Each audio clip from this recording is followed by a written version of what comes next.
Bienvenidos a un nuevo episodio del podcast El Psicólogo de Bolsillo, el espacio donde conversamos de salud mental, y aprovecho para cerrar mi consultorio para esconder la bata del psicólogo, esconder el diván que no tengo también, para que en este momento tengamos una conversación persona a persona y tener estos puntos de encuentro para potenciar nuestra salud mental y no sucumbir en estos tiempos tan difíciles. En este episodio tengo una invitada muy especial. No sé si será el mejor episodio de esta temporada, pero tengo mucha expectativa porque en este episodio conversaremos con la psicóloga clínica y de la salud, Gloria Pino Ramírez, mi colega, egresada también de la misma casa de estudios en el año 1987, hace bastante tiempo. Profe, bienvenida. Muchas gracias, Henry. Voy a empezar a tartamudear y no me has preguntado nada todavía, pero con esa introducción, no, muchas gracias, de verdad que muchas gracias por el cariño. Y bueno, realmente dispuesta y entusiasmada a conversar un ratico contigo. Fíjese, profe, bueno, usted para los que egresamos de la universidad, usted es una referencia, es como nosotros los psicólogos mortales estamos en una zona y usted está como en el Olimpo de los psicólogos. Y creo que en lo académico es una referencia para todos, y a veces como que no logramos ver que detrás de esa profesional excelente también hay una persona que tiene un cúmulo de experiencias, de situaciones y de dificultades también. Y justo como que más allá de la psicólogo, que apelo hoy a la persona que ha tenido esta experiencia de emigrar, ¿no? Y en esta tarde quisiera comenzar preguntándole, ¿cómo era su vida acá en Venezuela? O sea, su juventud, su desarrollo profesional, ¿cómo fue su vivencia acá en este país? Excelente, es lo único, es la primera palabra que se me viene, ¿no? Yo tuve la suerte, Henry, de hacer lo que me gustaba y además hacer lo que me daba la gana. Sabes, tuve la suerte de tener buena conexión en líneas generales con mi jefe, lo que me permitía siempre inventar cosas, ¿sabes?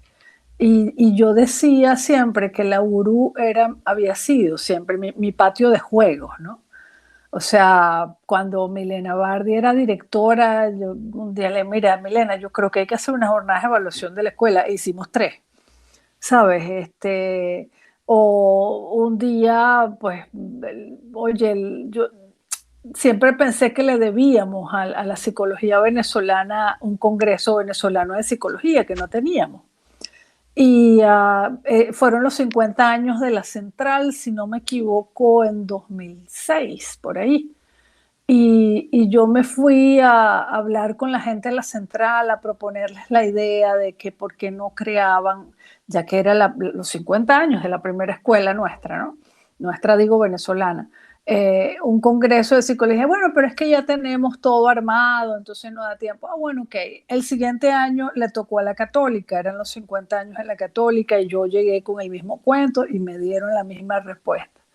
Y el siguiente año fueron los 40 años de la escuela de psicología, o los 30, ay Dios, ya no me acuerdo.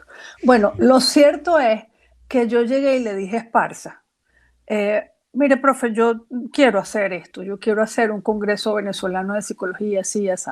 Bueno, dale. Estábamos justamente para estrenar ese año el aula magna. Y entre las actividades para estrenar el aula magna estuvo el primer congreso venezolano de psicología. Entonces, el yo haber tenido esa oportunidad, ¿sabes? Siempre como de hacer cosas que eran retadoras, pero que al mismo tiempo disfrutaba mucho. Una cosa en la que coincidimos los profesores que ya no estamos, que estamos fuera de Venezuela, pero que coincidimos en la escuela de psicología, una cosa en la que siempre decimos es que ese tiempo nuestro en la escuela fue el tiempo más feliz en términos laborales. O sea, no es solamente mi experiencia de la que te estoy hablando, ¿sabes? Yo creo que lo que se cocinó y lo que se sigue cocinando en la escuela de psicología es realmente hermoso. Así que por eso digo que fue un tiempo excelente. Me gusta bastante y sí recuerdo haber escuchado de ese congreso por cuentos de la profesora Milena Bardi, que de verdad aprecio mucho y yo la llamo mi madrina. Fue una persona bastante especial ya en el último lapso de mi carrera. Ujú, Y fíjese, yo siento que Venezuela comenzó a, a entrar en esa espiral o en todo este conflicto político, social, y yo siento que afectó en todos los ámbitos, en todos los sentidos, y siento que la psicología o el ejercicio de los psicólogos como que le tocó bastante fuerte ujú. ese, esta situación, y bueno, muchos de los profesores se fueron, muchos de los que estaban ejerciendo encontraron que la psicología no era algo quizás rentable y hoy en día como que se genera este dicho entre muchas personas y con el que yo quizás no estoy de acuerdo porque digo, la psicología es una profesión que muy importante, una profesión a la cual si sabemos gestionarla, si sabemos cómo darle, ella nos va a dar también. Vamos a ver cómo esa retribución. Y muchos dicen, no, la psicología no te va a dar para comer. Entonces, digamos, todo se fue complicando de cierta forma. ¿Cómo, en qué momento se da cuenta usted o dice, quizás Venezuela ya no es el lugar para vivir, el lugar para permanecer acá?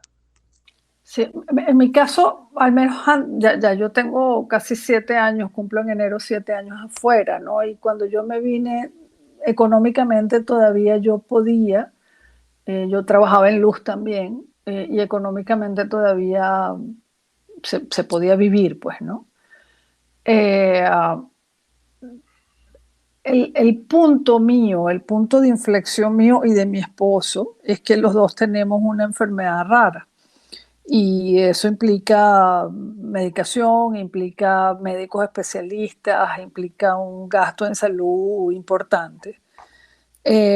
Y nos empezó a pesar uno, por ejemplo, ya yo en los últimos años, nosotros, mi esposo es español, yo venía y me compraba mi tratamiento de todo el año, pero yo tomo medicamentos que yo no puedo dejar de tomar.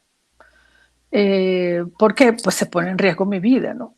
Entonces, claro, era ese ir y venir y traerme los medicamentos y saber que me iban a durar y que si no alguien me los traía de Colombia y si no mi hijo si viajaba por razones de trabajo me lo traía de otra parte, pero ya ahí había una angustia bien importante. Pero además mis médicos también se empezaron a ir y ahí sí me asusté. Porque como te digo, se trataba de, o sea, se trata de tener pues médicos especialistas que la nuestra es una enfermedad rara, entonces no cualquiera, ¿sabes? Podía saber de nuestra enfermedad. Y mi esposo se vino primero, él consiguió trabajo y yo me vine el año siguiente, pues. Eh, Pensando en que era un mientras tanto, y yo siempre decía, si la cuestión de la salud se acomoda y yo puedo ver la manera de generar dinero para vivir tranquila, porque además tenía mi casa propia, o sea que yo no tenía mayores gastos, yo me devuelvo, ¿sabes? Pero bueno, hasta ahora eso no ha pasado, pues. Era, sí, es que, bueno, digamos que en Venezuela, y su caso es muy interesante, porque usted forma parte de esa generación que creció en una Venezuela próspera y que al mismo tiempo tuvo el acceso a ver, a vivienda, a una vivienda propia, a vehículos, o sea, son todas estas cosas que quizás jóvenes que nacieron a finales de los 80 o que nacieron en los 90 es como que hoy en día lo ven algo lejano. No, pero Entonces, fíjate que no. O sea, esa es a la ver, realidad que tú describes, es la realidad de mis hermanos. Mis hermanos interesante, cuénteme. todos estudiaron y se compraron sus casas y tuvieron sus carros y, ¿sabes? Con su propio esfuerzo. Ya yo necesité gasolina de mi mamá para poderme comprar mi casa. Porque graduándome venía, ya empezábamos a tener problemas económicos, ya vino el primer viernes negro, me acuerdo, me acababa de sacar yo por fin mi primera tarjeta de crédito cuando vino el primer viernes negro, y ya de ahí para adelante siempre fue como en un sub y baja, ¿no? Curiosamente, y claro, ahora estamos pagando las consecuencias de eso, fue esos primeros años, bueno, ni tan primeros años, quizás a partir del 2004, entre 2004 y 2008, que la economía mejoró un poquito para algunos, ¿ok? Y se empezó a mover otra vez, pero no, mi experiencia no es la de la Venezuela Saudita. Eso Interesante. cuando yo era estudiante, sí. Sí, o sea, claro que la viví, pero no la viví ya como profesional. Ya como profesional ya empezamos a bajar. Ujú. O sea que ya tenía como este respaldo de quizás de estrategias de afrontamiento de todo lo que, bueno, usted se graduó en el 87, ya en el 89 comienza, ya venía esta crisis económica Ujú, profunda en Venezuela, y bueno, los años 90 con todos estos bancos que cerraron, sí, sí, ujú. ciertamente había como anulado esta parte de la historia, es que para nosotros lo que ocurrió del 98 en adelante ha sido como tan crítico que quizás Claro, lo que pasó antes no... claro. Bueno, pero Se, se, eso justamente, esos fueron los fuegos que cocinaron esta crisis. Sí, Ujú. justamente.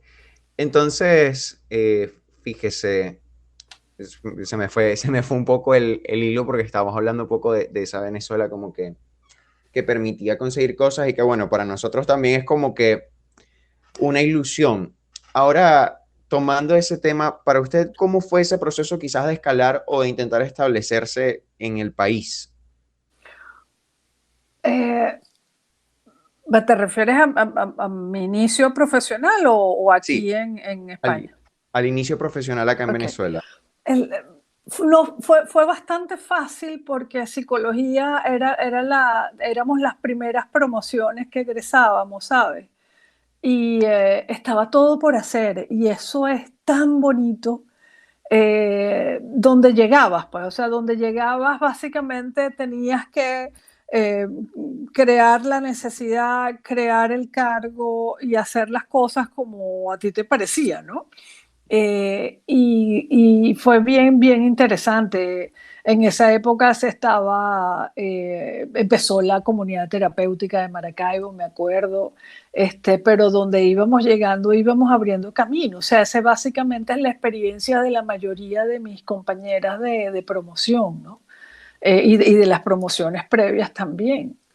Y eso fue muy bonito, muy, muy bonito. Estaba todo por hacer. Eso creo. A mí me encantan esas situaciones donde todo está por hacer. A veces la gente se queja y yo digo, no, no, eso es buenísimo, porque uno hace las cosas además como uno quiere.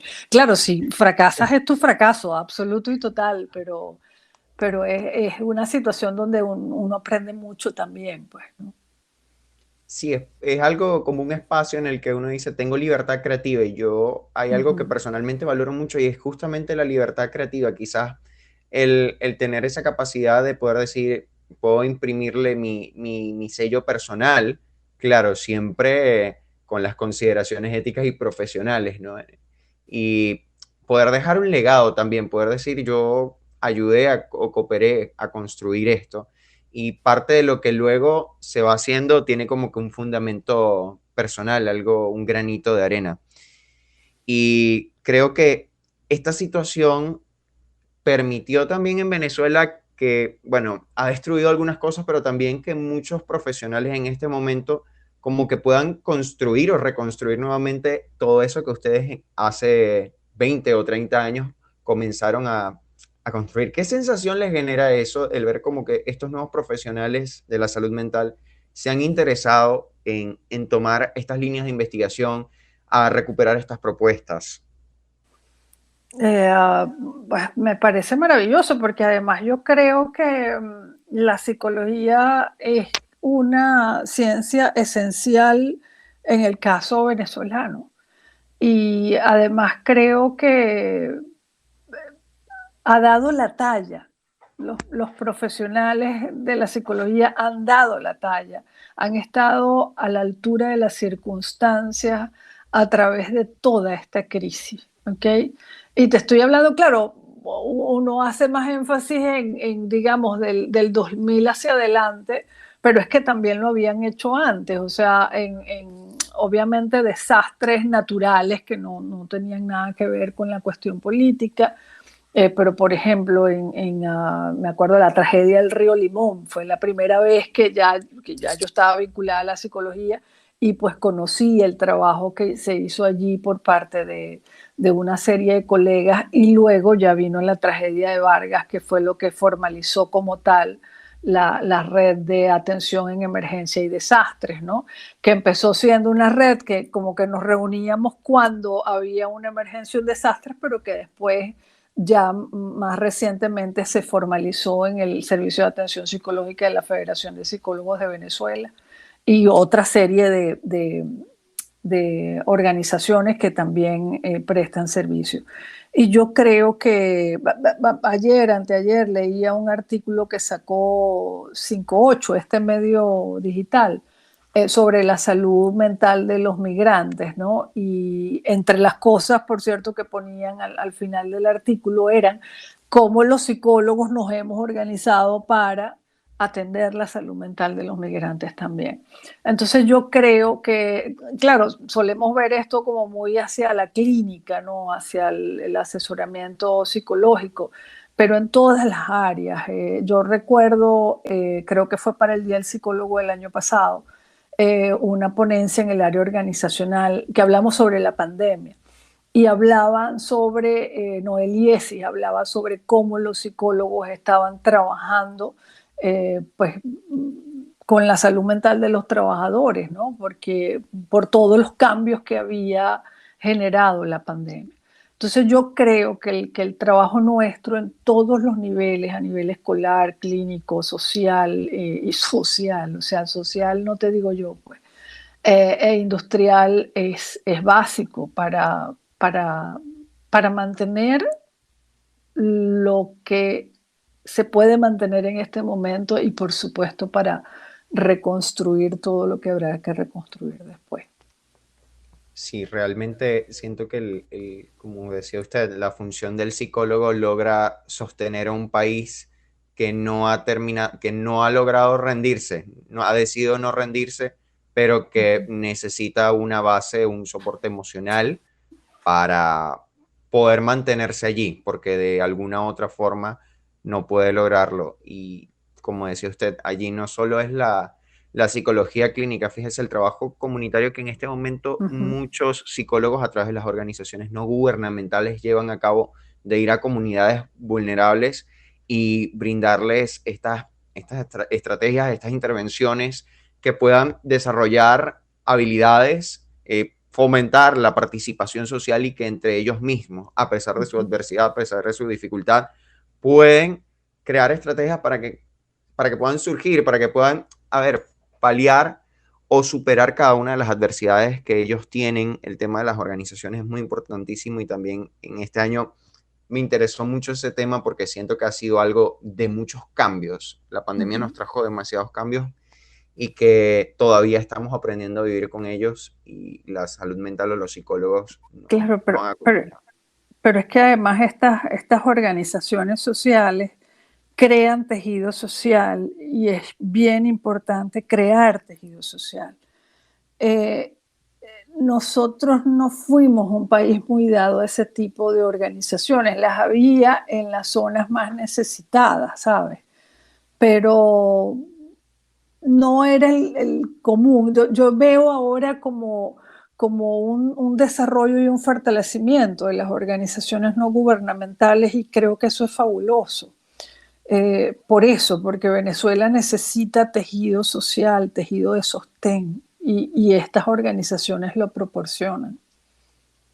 Sí, de verdad es algo que, bueno, incluso trabajo en una actualmente y puedo ver cómo va generando ese efecto y realmente es gratificante. Y uno a veces siente que está como sembrando una semilla en un terreno que no va a germinar, pero luego al mediano o largo plazo hay alguien que toca, hay una comunidad que realmente se ve beneficiada y uno dice, este trabajo sí está generando efectos, sí está promoviendo la salud mental y el bienestar en los Ujú. venezolanos. Y creo que allí debemos sostenernos y debemos persistir. Profe, y volviendo al tema de la migración, una vez que usted se va directamente a España, ¿cierto? Sí, sí, nosotros como mi esposo es español, pues para nosotros era mucho más, más fácil venirnos aquí, o sea, no había mucho que pensar, porque si bien yo no tenía la ciudadanía, me era fácil obtener la residencia, ¿no? Al estar casada con un comunitario. Y bueno, ya él además él consiguió trabajo, entonces nos vinimos acá. Ujú. Para usted, ¿qué fue lo más difícil de dejar acá en Venezuela? Todo. Todo, todo. Es que es, a ver, bueno, evidentemente en mi familia, ¿no? Nosotros, además, bueno, como la mayoría de las familias venezolanas, no teníamos experiencia en, en eso, en- digamos, en separarnos, ¿no? Mi hermana mayor era la única que sí, desde antes de que yo naciera, ella se había ido a vivir a los Estados Unidos, pero de resto algunos de mis hermanos estudiaron fuera, pero volvieron, ¿no? O sea, fueron a formarse para volver al país, ¿no? Fíjese que, Y además eso. Ujú, disculpe que le interrumpa, yo creo que esa experiencia, nosotros habíamos tenido como una experiencia de separarnos, pero de una forma temporal, no permanente. Y, por ejemplo, ujú, las becas Mariscal de Ayacucho mm. fueron como este ejercicio de bueno, mis papás o mis tíos se iban a estudiar fuera, a Estados Unidos o a otro país, y ellos volvían y ya. Y del resto era como que uno no tenía esa experiencia. Quizás alguien que Pero, se iba a otro estado. pero no solamente el que volvían, es que volvían con la ilusión de construir país.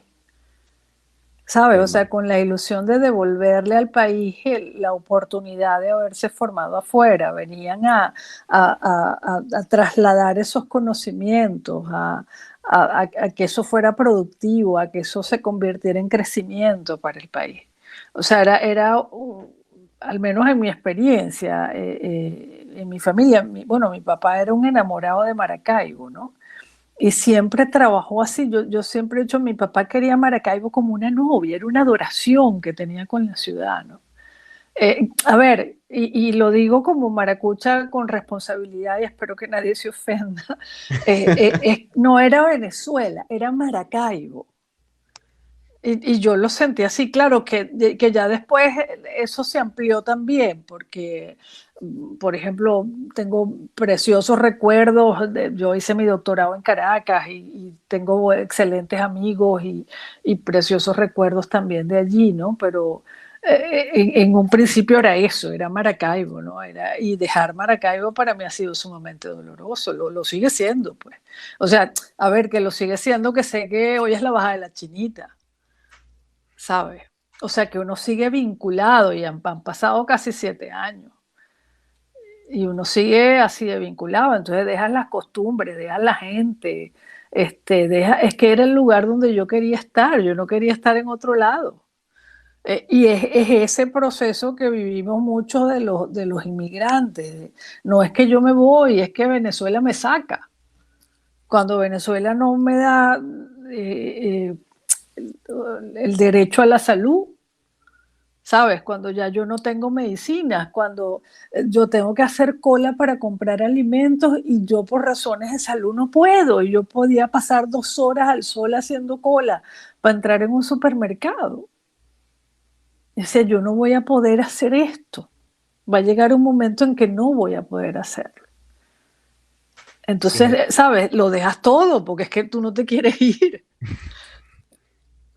fíjese que me identifico mucho con usted porque yo no nací acá en Maracaibo, yo nací en los Puertos de Altagracia, en la costa oriental, y crecí allá, pero yo vine a Maracaibo a estudiar y me mudé ya casi terminando la carrera y yo tengo ese mismo sentir por Maracaibo. Incluso cuando yo viajo alrededor del país y yo veo las cosas buenas que tienen otros lugares, yo digo, esto lo podemos aplicar nosotros como persona, como infraestructura, transporte público. Es como que todas estas cosas yo no las veo como que quizás me gustaría este lugar para quedarme. Yo digo, esto lo podemos tomar y llevar y dárselo a Maracaibo. Mm.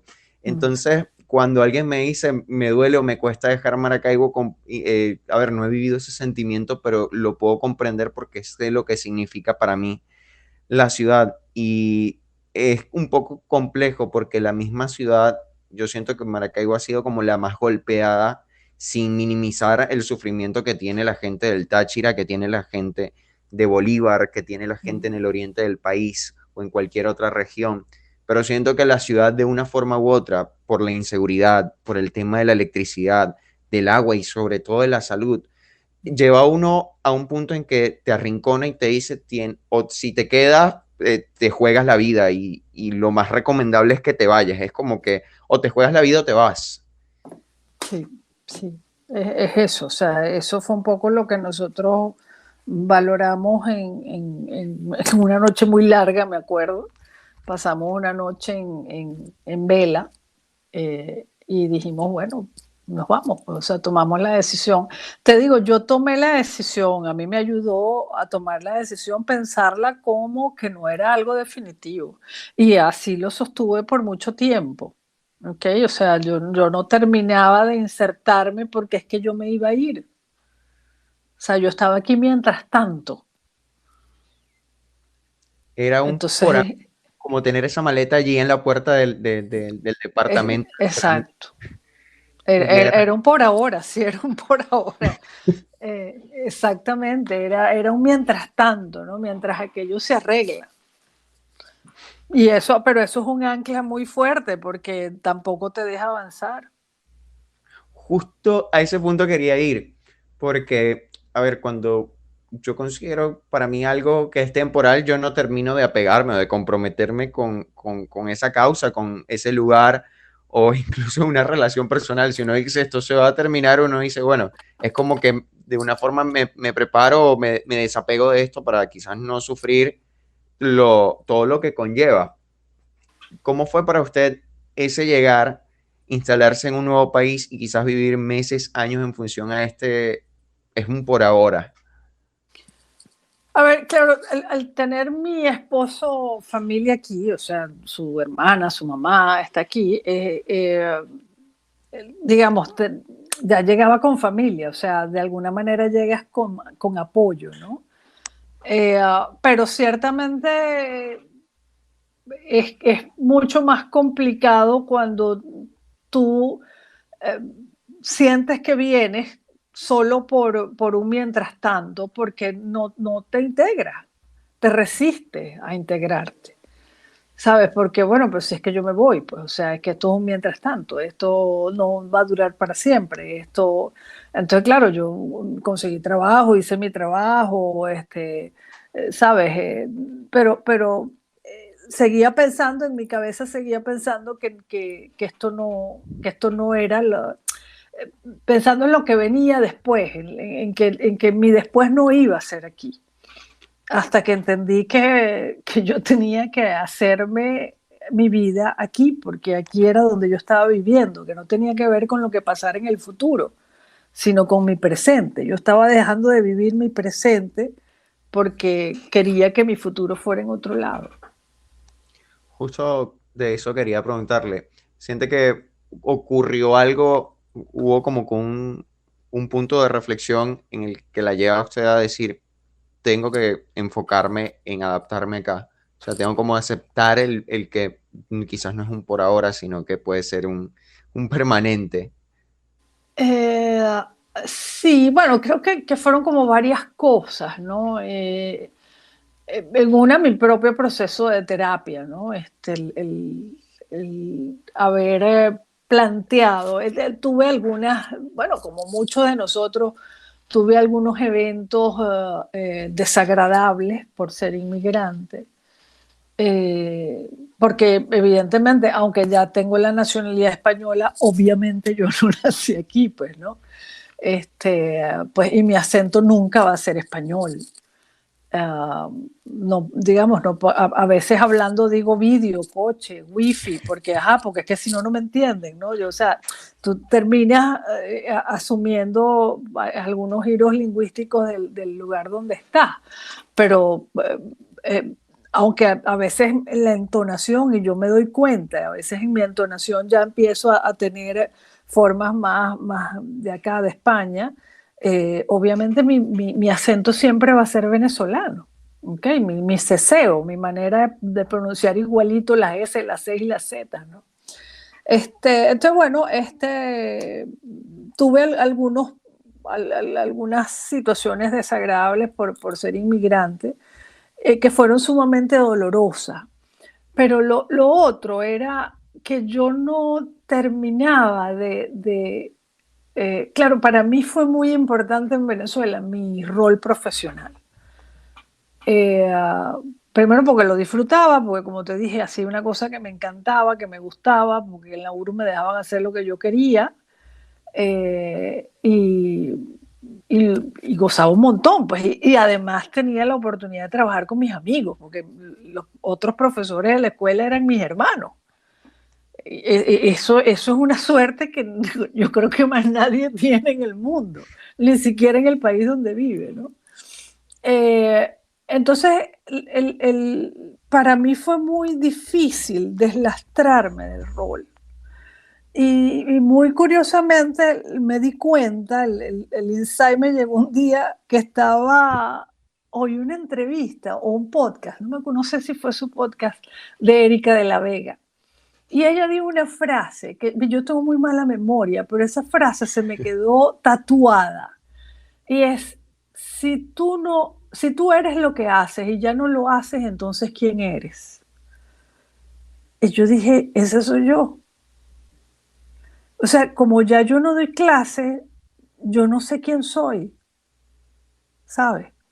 Y yo trabajé en una ONG y de verdad que, pues, hacía el 75% de las cosas que hacía era trabajo administrativo, que era un fastidio. Pero bueno, también traté de buscarme, o sea, sabes, darle la vuelta y hacer investigación allí, y hicimos cosas que yo creo que son importantes, eh, pero yo no terminaba de sentirme bien y sin embargo estaba aferrada a ese trabajo, me daba pánico quedarme sin trabajo. Y digo aferrada porque además era una ONG que iba empezando, entonces puede ser que un año tuviéramos dinero para mi sueldo, pero el año siguiente no teníamos. Y yo no buscaba otro trabajo, yo me quedaba ahí trabajando en esa ONG. Hasta que vino este proceso, sabes, que empecé como bueno, ¿qué voy a hacer yo con mi vida? Yo no puedo pasar el resto de mi vida pensando en algo que ni siquiera depende de mí. Porque que Venezuela se arregle no depende de mí. De mí dependen muy poquitas cosas. Hay gente que a lo mejor puntualmente yo puedo ayudar en algún momento. Pero de resto, que Venezuela cambie no depende de mí. Entonces, ¿qué voy a hacer yo con mi vida? Ser profesora, aquí, definitivamente eso no es lo que yo puedo hacer aquí. Entonces, empecé, ¿sabes? Como nuevamente a retomar la clínica, que tenía muchos años que no la hacía.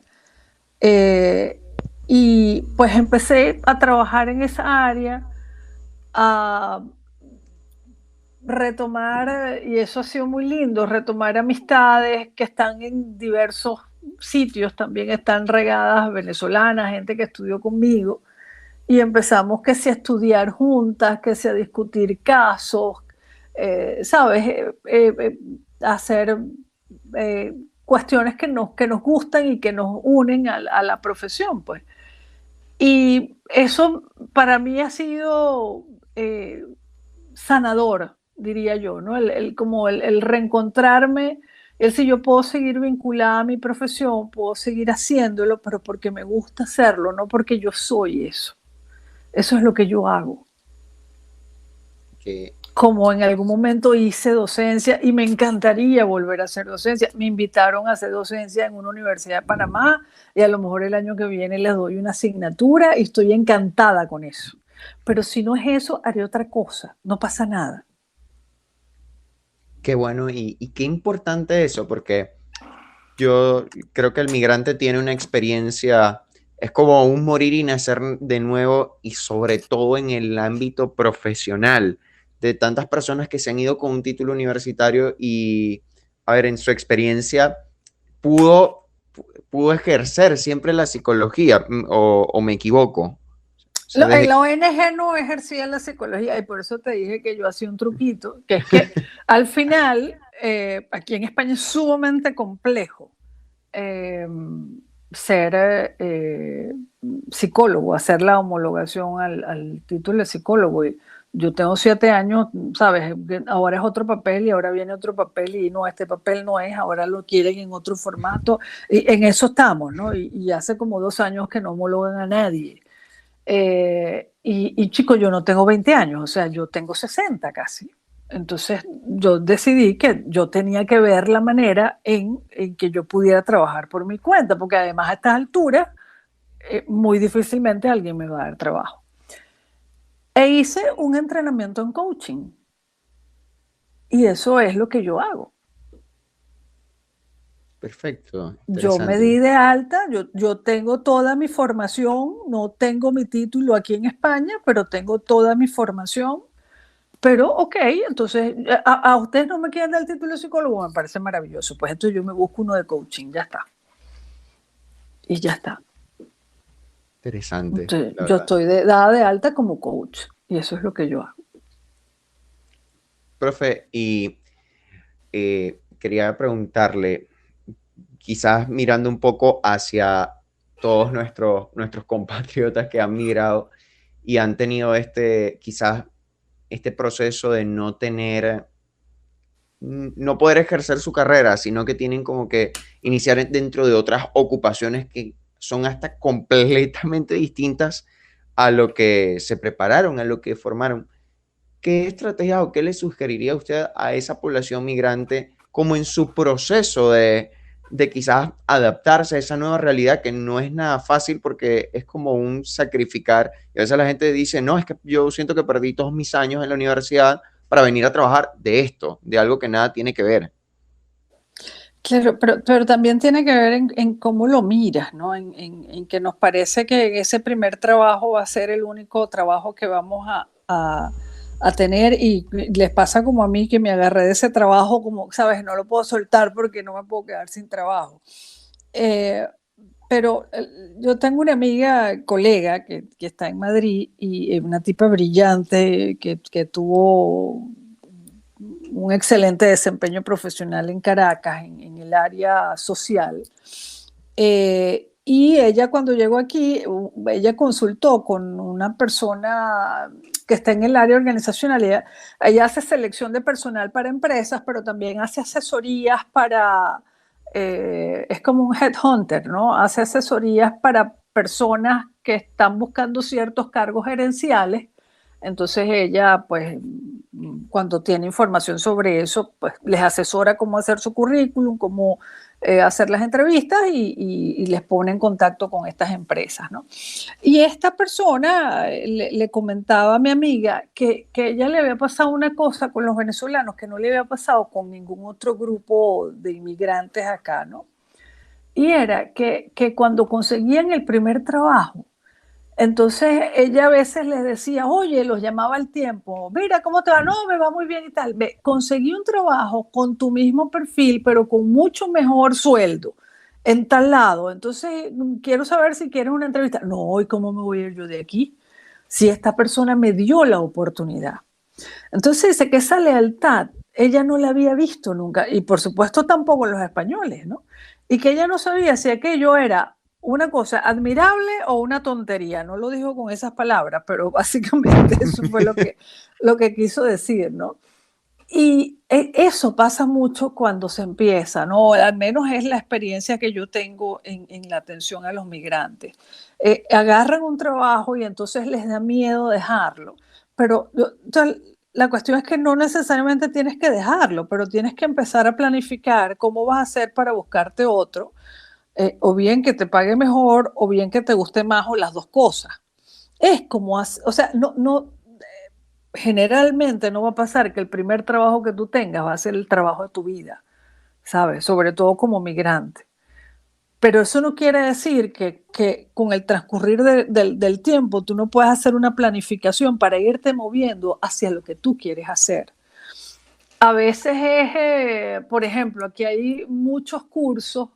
eh, um, Aquí para todo necesitas un certificado. Entonces hay muchos cursos que te permiten hacer, al ejercer, no, quizás no profesionalmente, pero sí a nivel técnico, vamos a llamarlo así, en algunas áreas que pueden estar vinculadas a la psicología.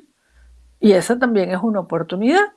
¿Ok? Y a lo mejor mientras tanto tienes la suficiente juventud para decir, bueno, y además paralelamente me meto en la UNED y voy sacando poco a poco todas las materias que me piden para tener el título de psicólogo, ¿sabes?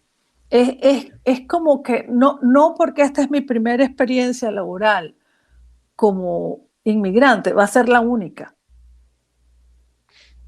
Yo creo que va más allá y como del no generalizar, justamente como dar un resultado final cuando apenas la experiencia está comenzando.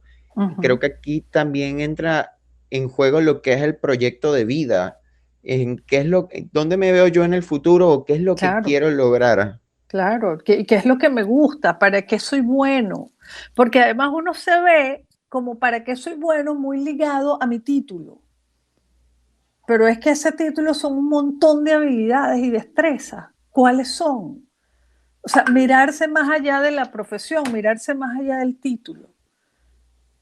¿Qué soy bueno haciendo yo? Yo conozco gente que llegó con su título, llegó con trabajo en su área y dijo, no, mira, hasta aquí, yo lo que he querido toda la bendita vida es tener aquí se llama es un obrador, tener un horno donde, ¿sabes? Y hacer mis postres y él le ha dedicado alma, vida y corazón a tener su obrador y a tener unos excelentes productos y eso le gusta. Bueno, fíjese que incluso en España hay un caso muy famoso que es el médico Goicoechea, Ah, el de Goico Grill. el de Ujú. Goico Grill, y él abrió su venta de hamburguesas y me parece espectaculares. Y yo digo, yo quiero visitar España. Solo antes decíamos, yo quiero visitar España para conocer el Bernabéu. No, yo ahora quiero ir para conocer y probar las Goico Grill, de verdad. Y creo que eso es muy importante porque a veces nos centramos o nos quedamos solo con el título. Yo soy esto, o sea, yo soy esta carrera, era parte de ese proceso que también vivió usted. Yo soy esto, pero es que uno como persona es mucho más, es ese compendio de destrezas, de virtudes, y que en la vida, si las vamos identificando, podemos conseguir muchas más oportunidades de las que uno puede imaginar. Claro, porque es que la profesión actúa como las gringolas de los caballos, ¿sabes? No veo más allá, no, yo soy psicólogo y hago psicología, ajá, pero más allá de eso hay muchas otras cosas que para lo que se requiere tu misma experiencia, tus habilidades y tus destrezas, pero a lo mejor se llaman de otra manera, ¿ok? Exacto.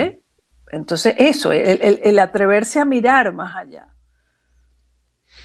Y siento que una vez que uno logra, primero, flexibilizar el pensamiento, que el psicólogo Walter Rizzo hablaba de esto en uno de sus tantos libros, es como tener la capacidad de darnos el permiso de abrirnos a estas nuevas experiencias dentro de algo que a uno le gusta hacer o algo con lo que uno se identifica, puede crecer realmente, porque a veces en esto de esto es lo que soy y esto es lo que quiero ejercer, uno se limita mucho de vivir nuevas oportunidades que pueden representar un cambio significativo en la calidad de vida y en Ujú. todo lo que puede vivir uno como migrante.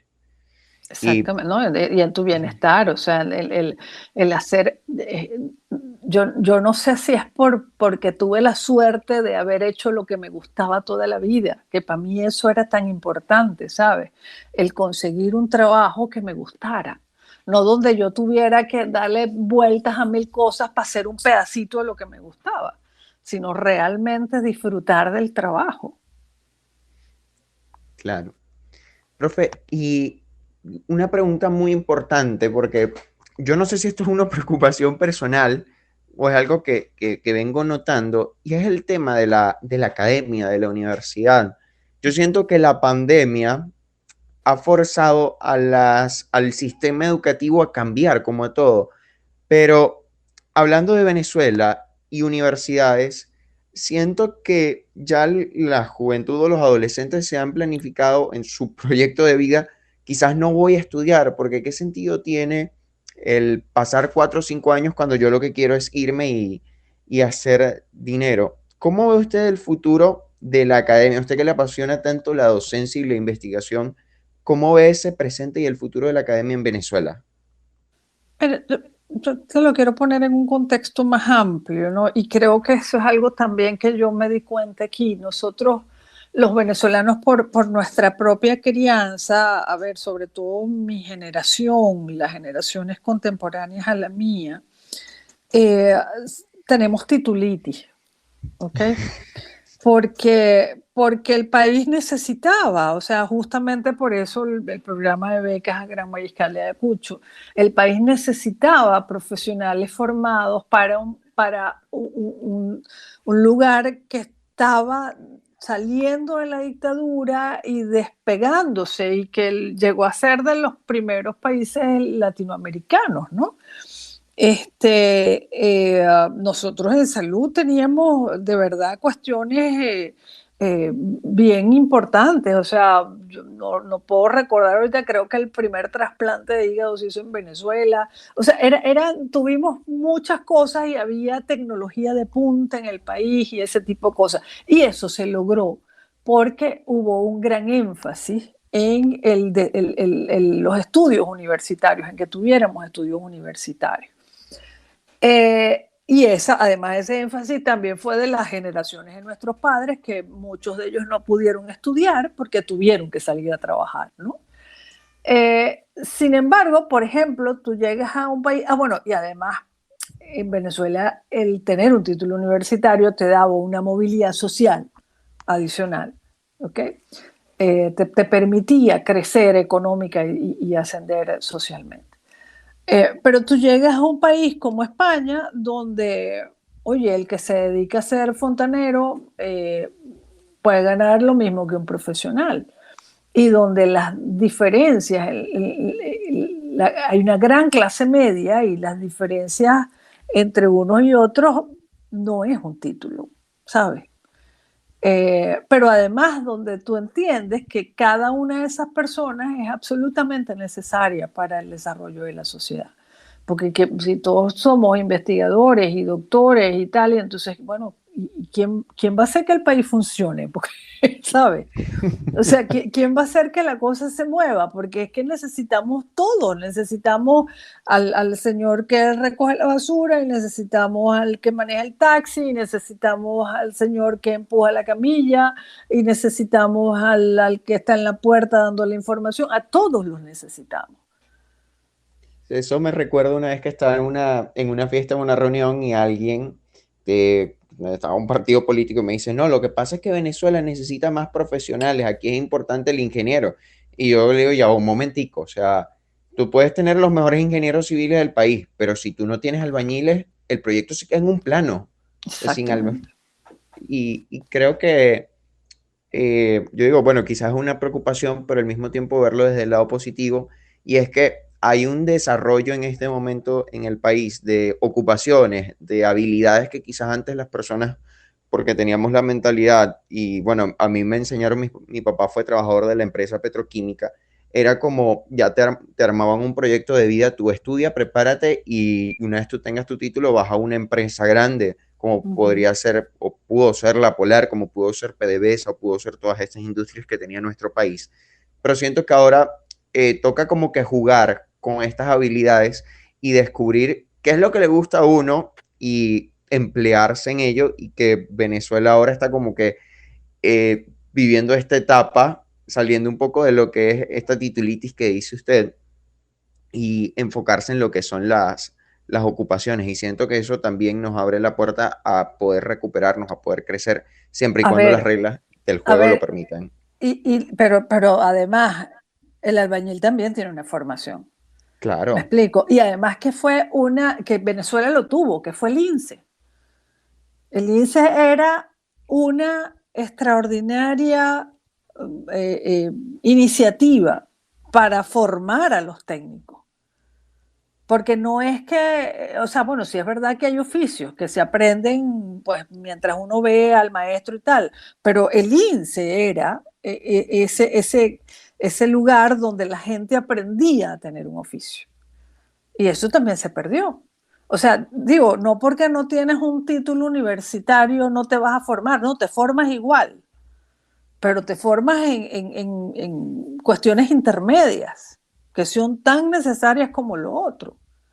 claro. Incluso yo creo que a mí se me va a caer la cédula aquí, pero incluso antes del INSEE estaba la escuela técnica, recuerdo, Sí, que era las escuelas técnicas.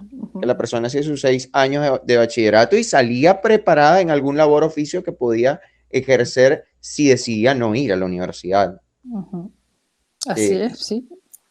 Y a ver que todavía, yo no sé si existen, pero en el Zulia, en la zona de La Guajira, había una escuela técnica. No logro acordarme ahorita del nombre, yo la visité un par de veces, que era una belleza y era en oficios del agro. interesante, no lo sabía. Sí recuerdo Ujú. y sé de una que está en Maracaibo, en la zona oeste, que es la Escuela Logros, que también es como una escuela de labores, de oficios, que al día de hoy sigue activa. El incesto no sé cómo está actualmente. Pero fíjese, profe, le pregunto, en estos 7 años que usted tiene fuera de Venezuela, de las cosas como migrante que ha podido vivir y absorber, ¿qué siente que podría imprimirle de lo que está fuera a Venezuela o a Maracaibo? O sea, ¿qué le cambiaría a lo que estamos viviendo en este momento adaptarlo, mejorarlo? Ah, a ver, quizás la palabra es orden, ¿no? Orden, pues nosotros somos muy desordenados. Este, cosas pequeñas que no, porque tú podrías decir, bueno, pero es que el desorden del gobierno, sí, sí, pero es que vamos más allá, nosotros somos desordenados.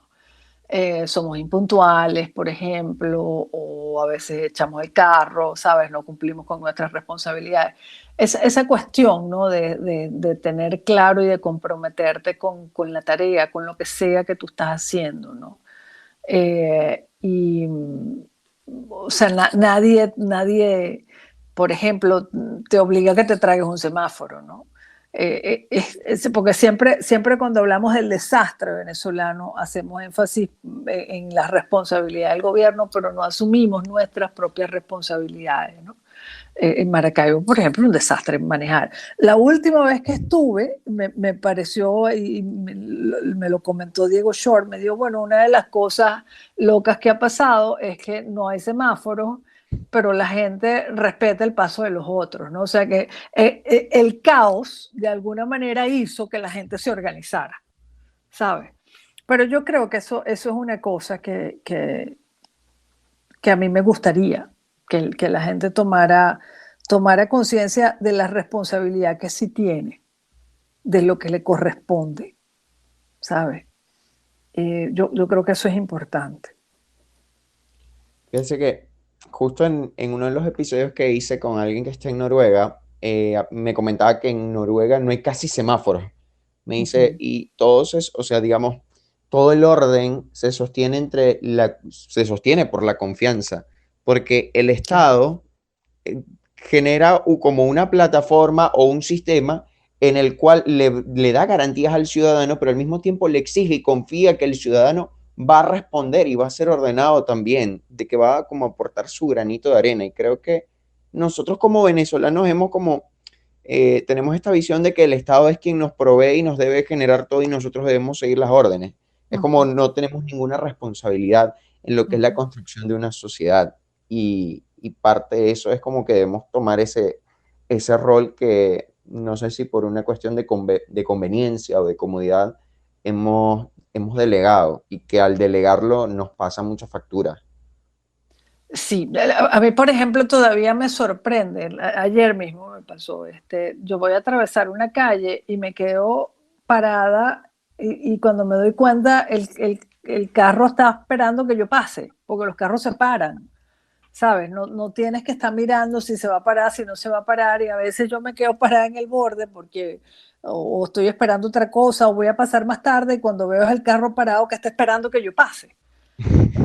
No hay ningún policía ahí, nadie le está diciendo que él se tiene que parar, sino que él sabe que los peatones tienen la preferencia. Entonces, si yo estoy parada ahí, pues él se para porque yo tengo que pasar primero. Ese tipo de cosas, ¿sabes? Que no necesitas un policía encima para cumplir las normas. Yo creo que eso hace una diferencia muy, muy importante. Sí, y bueno, hace poco también estaba viendo un video de un documental sobre Afganistán y también quizás un espacio un poco más caótico.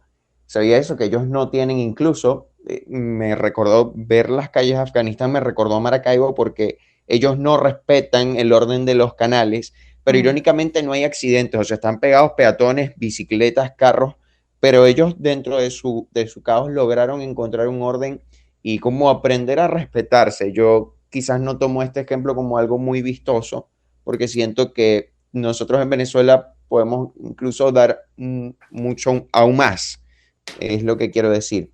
Pero es todo parte de eso, de la responsabilidad ciudadana, y cuando logramos hacernos cargo de nosotros mismos, comienza a cambiar las cosas. Y aquí haciendo también como esta analogía con la salud mental, o sea, de quizás pasar de este locus de control externo a también hacernos cargo de nuestras emociones, de nuestros sentimientos, de nuestros procesos, y siento que muchas cosas van a cambiar. Es que todo tiene que ver con algo que hablaste ahorita, que es la formación de los ciudadanos.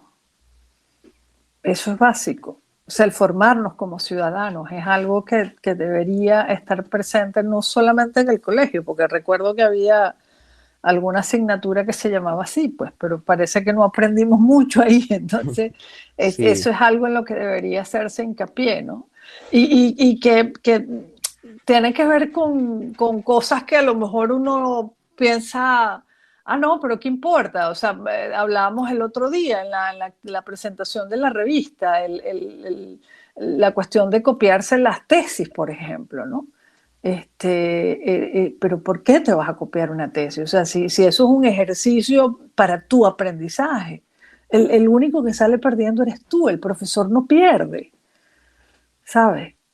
Pero tiene que ver eso con el compromiso de ser mejores ciudadanos en todos los aspectos. sí, es así. Profe, y una pregunta, wow. ¿Volvería a Venezuela? ¿Volvería a Maracaibo? Sí, estoy feliz porque finalmente me dieron la prórroga del pasaporte porque yo podía ir para cualquier lado menos para Venezuela porque tenía el pasaporte vencido. Entonces sí, voy a planificar una ida. Yo sigo teniendo familia allá y tal. Por supuesto, desde antes de la pandemia no había podido ir porque andaba sin pasaporte, pero pues ahora que lo tengo voy a planificar un viaje para allá y mientras pueda voy a ir, claro que sí. Qué Ahí bueno. están mis amores, mis afectos están allá. ¿Consideraría quedarse definitivamente en algún momento? No lo sé. Digamos que como me siento ahorita, porque además, por ejemplo, tengo un hijo único, y él vive en Brasil. Eh, y ahorita lo único que quiero es pasar tiempo con la gente que quiero, pues, ¿sabes? Donde sea que estén. Porque, bueno, porque es allí, eso fue lo que nos tocó, pues. Entonces, bueno, claro que en Venezuela hay muchísima gente que quiero, pero también tengo hermanos en los Estados Unidos, tengo mi hijo en Brasil, ¿sabes? Tengo sobrinos nietos que no conozco y los quiero conocer. Entonces es así como, bueno, así, este año ¿para dónde iremos? Este año ¿quién vamos a ver? Siento que nos Este, hemos convertido en ciudadanos del mundo ahora. sí, exacto, lo que nos faltan son reales para irlos a ver a todos, Eso es cierto. pero sí, es eso, claro que a Venezuela volveré cada vez que pueda, pero es eso, que entonces tienes que escoger, bueno, ajá, y si voy para Venezuela, pues, pero quiero ir a ver a mi hijo, ¿no? Entonces, hay que organizarse para eso, pero sí, no, no, digamos que mi futuro es abierto en ese sentido. Alguna vez tendré nietos, digo yo, y por supuesto que cuando los tenga quiero verlos crecer. Entonces eso sea donde quiera que toque, ¿sabes? O sea, no sé dónde va a ser eso, pero donde toque ahí quiero estar yo. Qué bueno. Hay una frase de Laureano, creo que es de Laureano Márquez, que fue en el concierto de Vos Veis que la escuché, y él hablaba de que Venezuela no es el espacio físico, ya Venezuela se ha convertido, Venezuela somos nosotros, somos cada una de las personas Ujú. que nació y que, bueno, en algún momento incluso todos estos niños que han nacido fuera de Venezuela, pero que forman parte de lo que es el país por las costumbres, por lo que se nos ha enseñado, por el apego, por el amor, Y yo creo que ya hoy en día Venezuela no solo es ese país, sino que en cualquier lugar donde nosotros llevemos esa esencia, donde nos encontremos con nuestra familia y nos conectemos de la forma tan particular en la cual nosotros lo hacemos, allí vamos a estar en Venezuela realmente. Así Y, es. profe, para cerrar, quisiera, quisiera darle el micrófono a usted para que le dé un mensaje a todos esos migrantes, a todas esas personas que, bueno, por motivos de salud o por cualquier otra razón han tenido que emigrar y han estado quizás en ese por ahora también. ¿Qué mensaje les daría a todos los migrantes? Que lo hagan bien, que saben que lo pueden hacer bien, que miren sus habilidades y su fortaleza para desarrollarse en el área donde estén, que hagan cosas que los hagan felices, que busquen hacer cosas que los hagan felices y que dejen siempre en alto el nombre de Venezuela. Profe, muchísimas gracias por este espacio, muchísimas gracias por aceptar esta invitación y gracias como colega también por dejar el nombre de nuestro país y esta profesión en alto, porque siento que parte de lo que la psicología es en la universidad, en el Zulia y en Venezuela también es gracias a usted y espero también que muchos estudiantes y colegas sigan inspirándose en esa labor. Le deseo el mejor de los éxitos en todos sus proyectos profesionales y personales.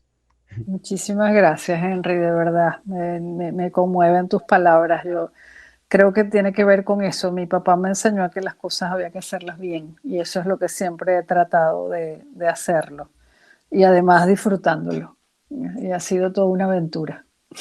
Qué bueno.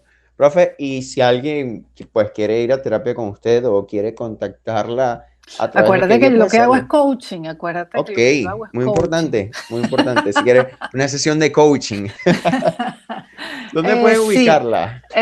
mi correo es gloriapino@bienestarpsicológico.net y por las redes sociales en Instagram @bienestar piso psic, PSIC. Perfecto. Muchísimas gracias, profe. Y bueno, muchas gracias también a todas las personas que escucharon este episodio a través de Spotify o YouTube. Esto es El Psicólogo de Bolsillo y que en su segunda temporada de Exiliados seguirá trayendo muchas más historias sobre los migrantes venezolanos y sus experiencias alrededor de todo el mundo. Será hasta un próximo episodio. Chao.